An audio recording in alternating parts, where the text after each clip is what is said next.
Together, we are education and sharing. Peace, peace, peace. Pure Propaganda. Genau das ist die Aufgabe der PR- und Marketingstrategen. Es geht darum, die öffentliche Meinung von sich und seiner Marke zu überzeugen.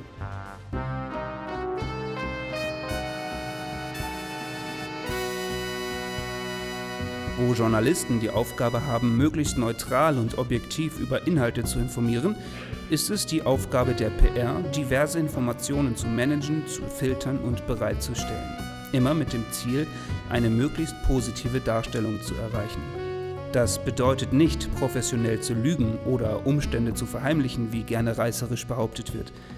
Im Fall der Europäischen Union geht es darum, die Öffentlichkeit auf die Arbeit der EU aufmerksam zu machen und Menschen für Europapolitik zu begeistern. Nicolas Beigert lehrt unter anderem an der Pariser Sorbonne-Universität und am IHEX. Außerdem war er jahrelang als Kommunikationsstratege bei der Europäischen Kommission tätig. Ich glaube, was wirklich wichtig ist, dass die Studenten verstehen, dass Europa in einer Identitätskrise steckt, sozusagen, und dass es viele, viele Fragen gibt und wenige Antworten und dass in die Generation, diese Studenten wirklich sich damit jetzt befassen müssen, wie sie Europa in der Zukunft gestalten wollen. PR-Strategen in Europa haben einen schweren Job. In der Praxis geht es darum, Kontakte zu knüpfen, neue Strategien zu entwickeln und den Mehrwert Europas herauszuarbeiten. Aber auch die Theorie dahinten, dass es andere Konzepte gibt, mit denen man sich befassen muss, zum Beispiel das Storytelling, das Branding und andere moderne Kommunikationskonzepte, die hier in Europa sehr wichtig ist. Nicht nur die EU selber macht Werbung, um die öffentliche Meinung für sich zu gewinnen. Das tun auch Industrien und Vereine, und zwar bei der EU.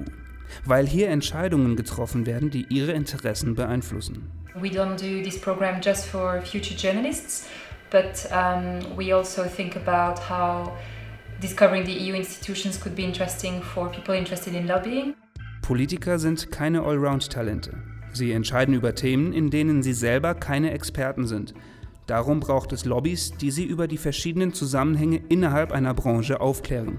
Das geht oft mit dem Vorwurf einher, die Politik mit unlauteren Mitteln zu beeinflussen. Ich habe auch Angst, dass ich mir selbst nicht treu bleiben kann in dem Business, in der PR, weil man praktisch die Marionette ist der großen Leute. Und da muss man überlegen, ob man das mit sich vereinbaren kann. Ich habe außerdem erfahren, dass es das sogenannte Transparenzregister gibt, wo man sich als Unternehmen oder als Lobbyist eintragen kann, um einfach für mehr Transparenz zu sorgen und somit dann halt nicht dauerhaft in der Kritik zu stehen, sodass man halt auch als normaler Mensch, sag ich mal, oder als normaler Bürger nachvollziehen kann, wer denn eigentlich mit wem spricht und wer wen möglicherweise beeinflussen kann. Lobbys und PR-Experten spielen eine große Rolle bei der Entscheidungsfindung in allen Bereichen. Darum braucht es Menschen, die sich dafür einsetzen, dass verschiedene Themen sichtbar werden, sei es im Umweltschutz oder in der Agrarwirtschaft. Ja, also es hat sich für mich auf jeden Fall bestätigt, dass ich weiterhin an dem Bereich Unternehmenskommunikation festhalten möchte. Dann ist der Job als Pressesprecherin sicher auch etwas für Anna. Wäre doch mal interessant, bei einem Pressebriefing mit dem Pressesprecher der Europäischen Kommission dabei zu sein.